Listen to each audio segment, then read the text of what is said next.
Episode 1 of We Know Everything, and we about to done educate y'alls. Alright, theory crafting, specifically with MLP. Alright, I've watched all of MLP, and I've noticed a few things. Obviously, it's a kid's show, and these things probably have a very easily explainable alternate form. But on the other hand, something that seems to be consistent is they do not actually know what death is. Like, the ponies, they seem unaware. At any time they'll just say, like, oh, they've gone missing. Or it was hundreds of years ago, and remember the doctor episode where they went to go save themselves from turning into trees, was it? Yeah, just literally turning into trees. They went to find the doctor from 100 years ago, and my first thought was, so she's dead, right? And they said, but she went missing quite a while ago. One day, hundreds of years ago, she disappeared. No one's seen her since. Never been seen since. Now, this in my mind just meant dead. But the thing is, they kept rolling with that, and a number of times they're like, oh, is that her? Oh no, it's just our caretaker. So like, do you know where she is? And he's like, dude, she disappeared. Hundreds of years ago. Yeah, hundreds of years ago. Like, come on, bro. So, in this specific one, I would say that, the reason for it is because I think that the ponies have a rather gruesome death. That they die rather gruesomely. Like, we all know that the 3 different types of ponies, I'm certain there's a million types of ponies. Pegasus, Unicorn, and Mud Pony. Yeah, but...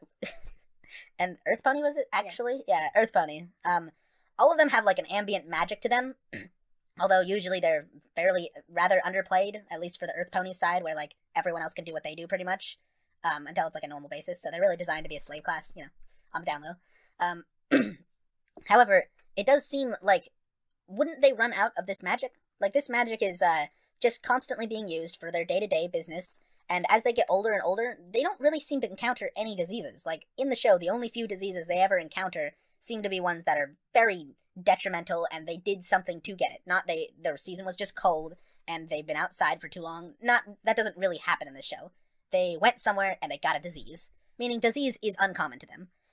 If this is implied even more so when she gets the swamp disease and is going to be turning into a tree, and they literally have no idea how to treat it. This is a treatment that was made known 1,000 years ago, and people just forgot about it because it happens so rarely. Like, they remembered the symptoms to it, but they were somehow so lazy they forgot the solution to it, which is, wow, that's incredible. But that leads around to the idea of, yeah, these ponies don't get sick. This magic is protecting them from these diseases. Either that or the diseases do not exist, which is not true, since there are diseases that exist. They just simply only affect animals, as far as it seems, and then the occasional character. Like, has there actually ever been a sick pony for any, like, no? I think Spike might have had a cold once, but that's not canon, because he's immune to the weather. He's sick from food poisoning. Oh, yeah, okay. Oh, there was a feather flu that one time. But yeah, what the theory is this. If you notice, the ponies have slightly large eyes, incredibly large eyes, actually. Ones that, if they actually existed and were able to move as they do, one of them would take up their entire head. So there's 2 of them that are taking up the same space? And then the other stuff that should be in their head, too. Brain and all. Yeah, brain and skull and all this stuff. I would say that due to the magical ability of Celestia, and her pretty much descendants, because that's what it seems to be, these are descendants of her in some facet, that they have a magic keeping them together and able to function prim and properly. It also makes so how they can, like, hold things and all these odd things that only really people can do, yet the ponies are able to. And I think that eventually this magic runs out. And it's gruesome. And it's pretty bad. Like, they're just talking to their friend one day. Oh, yeah, I've been having a great time down at the ranch. My bones don't work like they used to. And here's the thing. Because if an eyeball takes up their entire headspace, and the other eyeball also takes up their entire headspace, and their brain... And their brain also takes up most of their headspace, then obviously they've got ambient magic making, like, pocket dimensions or something just for the inside of their head. And when that ambient magic runs out, then both their eyeballs and their brain are trying to exist in the same place, and it all just kind of turns to soup.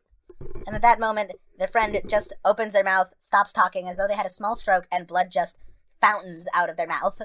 Truly a gruesome scene, and something that most ponies cannot handle. There's no way that they could handle that. They would just faint and probably never wake up again. Eyeball and brain mash spewing out of your eye sockets and your mouth and your nose and your ears.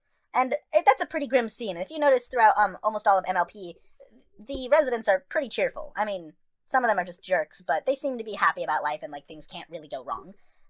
So I'd say Celestia calls these people over and brings them to another location where they either die or she freezes them like she did Discord. so that her kingdom doesn't really ever have to feel sadness. Not really. She's got a very surprisingly upbeat kingdom. Now, what kingdom does not have a surprisingly upbeatness to it? The Griffin Kingdom. The Griffin Kingdom is in just absolute dismay, and they are the only place that we know so far, well, except for the show where the dude freaking died, but, you know, they don't consider the movie. The new movie. Yeah, they don't seem to consider those things death. They're like, oh, he got turned to stone and shattered. Weird. He'll wake up. He disappeared. He's right there. He's gone. No, he's not. In the Griffin Kingdom. I'm gonna unfreeze him now. Huh. Wake up, bud. But yeah, in the Griffin Kingdom, their king, it said, came forward with with some awesome gold and literally was elected because he had the coolest freaking thing ever. And they're like, all right, you're the king now. And he decided, like, yes, this is awesome. And he started doing some pretty cool things for his kingdom until a giant monster came along and just took it from him. Now, maybe there was a giant fight and the monster just cared so little about it, just romped right through him. They just got it and ran off. And I'm gonna tell you, there's no actual way those griffins didn't fly down there and just get it. Like, that is definite. They were able to do that. It might have been a little bit dangerous. It was pretty dangerous when the main six did it. Yeah, it was 6 at the time, right? But you'd find a way. Yeah, to you rope would down. find a After way. Hundreds of They years. had methods to do it. They even had a person that would, like, help you out to get down there. That's not even a thing. This is definitely something that happened. The only thing is, I have a feeling when they got down there, they saw the creature had died. And after it some... was a skeleton. Yeah, it was a skeleton. Maybe some rotting meat still on it. So after some poking and prodding, they find that the king was also protecting them, as Celestia had, and probably as most decent amount of kingdoms do, from the harsh truth of the matter, which is that death is something that will happen. Eventually, you will stop thinking, and they don't really have a solution as to what their afterlife is. So what I say in this scenario is they got real depressed, and they overthrew the king just like that, because the king's, I mean, maybe he also disappeared when the giant monster attacked, or maybe he disappeared after revolutions happened, but it looks like their kingdom is in ruins. Like, there was a huge rebellion, and I would say if you literally didn't know about what death was, like, you didn't know the ending of life, you would be angry, and I think these griffins were angry, and it shows in how disdainful they are of the ponies. These ponies that come in and talk about friendship, and that's all you need in life, and you just gotta be great and wonderful. Well, first off, the ponies have 2 things. 1, they have their naivety, and 2, they have this magic that tells them what to do in life, as though, like, held even more so into the place that they are. They don't know what is going to happen to them. All they know is that as long as they just chill out, they're gonna get where they're going. Now, this would infuriate the griffins, and it does, clearly. Do not like the ponies. They don't like friendship. They don't like anything like that. They've gone into a very deep depressive state, and it's really not fixed for the longest time, and even once Pinkie Pie comes by, I say it's still not really fixed. Like, they finally started being able to live life, but that doesn't mean that they're not depressed about death and how everyone else just, like, doesn't accept it. And this is also given even further when when freaking Applejack's mother and father, they don't say anything that happened to them.